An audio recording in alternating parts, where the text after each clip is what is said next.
Ako sinawat at ang aking paglalakbay bilang estudyanteng kolehiyo ay puno ng pagsusumikap. Sa huling semester ko, determinado akong makapagtapos bilang cum laude. Kahit nasa usap-usapan, sinasabi ng iba na walang nakakapagtapos sa aming kurso na may ganitong karangalan. Ngunit nang lumabas ang mga grado, nabigla ako nang makita ang INC sa aking pangalan. Tinanong ko ang aking professor kung bakit, at sinabi niyang hindi ko naipasa ang Project 2. Pero nakapagpasa naman ako.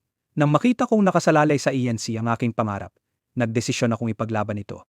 Ayon sa mga patakaran ng paaralan, kahit pasok ang average ko, kung may EINC o grado na 2.75, hindi ako makakapagtapos na may honors.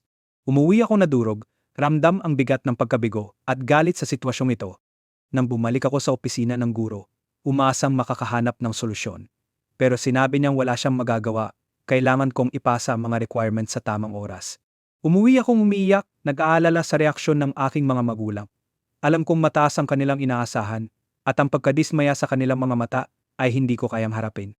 Habang papalapit ang araw ng pagtatapos, patuloy akong nakikipaglaban sa aking emosyon. Ang takot na hindi makamit ang aking pangarap ay nagbigay sa akin ng labis na stress. Sa kabila ng lahat ng sakripisyo, tila nawawala ang aking mga pangarap. Sa araw ng pagtatapos, naglakad ako sa entablado na may halo-halong emosyon, ginhawa, pagkabigo at takot. Habang tinawag ang aking pangalan, ramdam ko ang mga mata ng aking mga magulang puno ng pag-asa. Ngunit sa likod ng ngiti ko, alam kong hindi ko natugunan ang kanilang mga pangarap para sa akin. Umuwi akong dalang diploma, ngunit sa puso ko, may panghihinayang isang alaala ng mga pangarap na tila nawasak at mga pagkakataong hindi ko natamo.